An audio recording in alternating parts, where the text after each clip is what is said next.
Bon, épisode 2 de la WWDC d'Apple qui date de ce lundi 10 juin 2024 et aujourd'hui on parle d'Apple Intelligence. C'est parti.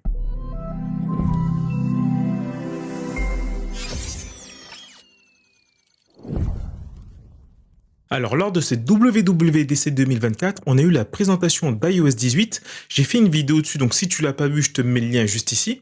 Sinon, Apple a présenté ce qui est pour moi le main event de la conférence sur lequel tout le monde l'attendait, et c'est au niveau de l'intelligence artificielle. Alors, je vais parler des grandes lignes et pas rentrer dans chaque fonctionnalité, sinon la vidéo va durer 1 heure. Donc, ils ont créé un nouveau système d'intelligence qu'ils ont appelé Apple Intelligence. Donc, concrètement, qu'est-ce que c'est? Pour vulgariser, c'est tout simplement un système qui va s'adapter à chaque utilisateur en fonction de ses données personnelles. Apple AI va taper sur plusieurs segments. Le premier, et c'est ce qui fait vraiment la force de ce système, c'est qu'on va pouvoir, grâce à son intégration au niveau de Siri, discuter avec elle de manière naturelle, que ce soit par écrit ou oral, et elle comprendra les différentes demandes, quelles qu'elles soient, sans avoir à préciser un quelconque contexte, vu qu'elle le possède déjà. Donc ce contexte, comment elle l'obtient?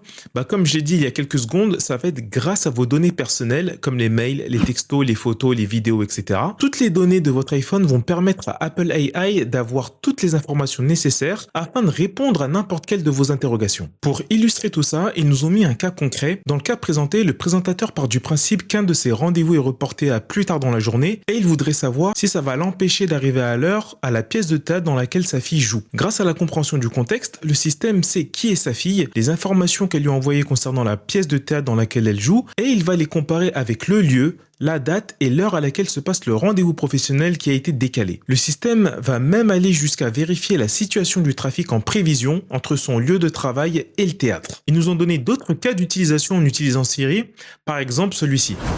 What does the weather look like for tomorrow at Muir Beach? Oh wait, I meant Muir Woods. The forecast is calling for clear skies in the morning near Muir Woods National Monument. Et vu qu'il garde le contexte, on peut continuer de lui demander de programmer des choses comme dans l'exemple. Create an event for a hike there tomorrow at 9 a.m. Hike is scheduled for 9 a.m. to 11 a.m. on June 11th.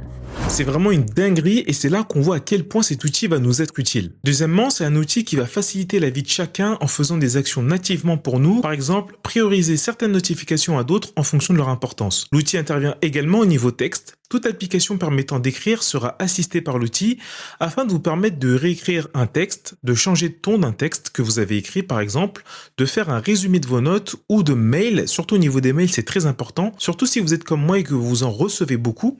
Les premières lignes qui apparaîtront seront un résumé des infos importantes contenues dans le mail, ce qui vous évitera pour certains de les ouvrir pour rien et perdre du temps. Ce nouveau système permettra également de pouvoir générer des images de manière différente avec différents styles. Et ce qui est surpuissant, c'est que cette génération d'images sera disponible nativement dans les applications comme Note, Freeform, Keynote et Page. On pourra également générer des images en se basant sur les photos de nos contacts. À partir de ces derniers, vous allez pouvoir créer des images très personnalisées liées à un contexte particulier, comme par exemple un anniversaire. Ça, c'est vraiment fort. Toujours au niveau de la communication, ils ont également créé un générateur d'emojis qu'ils ont appelé Genmoji, qui permet de créer des emojis uniques à partir d'un texte. Une fonctionnalité assez gadget, mais qui reste cool pour les créatifs. Ensuite, Apple a intégré ChatGPT qui est désormais compatible avec Siri. Qu'est-ce que ça signifie? Tout simplement que vous pourrez lui demander un tas d'infos, comme des idées pour une recette par exemple. Étant donné que ChatGPT est désormais bien intégré au sein de la société, sa compatibilité avec Siri facilitera encore plus son utilisation. Pour ceux qui se posent la question légitime qui concerne la sécurité et la confidentialité des données, Apple nous a montré comment était faite l'architecture d'Apple Intelligence. Et il nous assure qu'il n'y a pas de collecte de données, juste de la consultation, et que ceci se fait grâce aux puces Apple Silicon. Bien que la majorité des demandes s'exécuteront directement sur l'iPhone,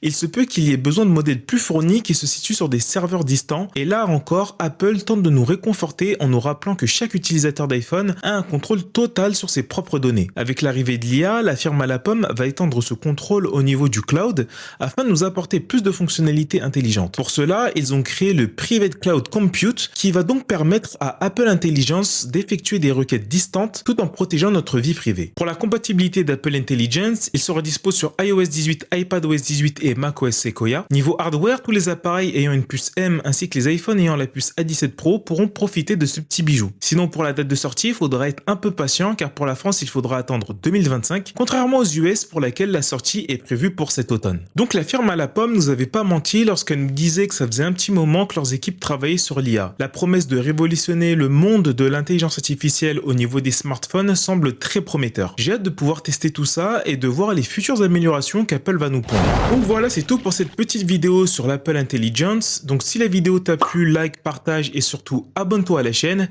Et nous, on se dit à la prochaine pour une nouvelle vidéo. Ciao.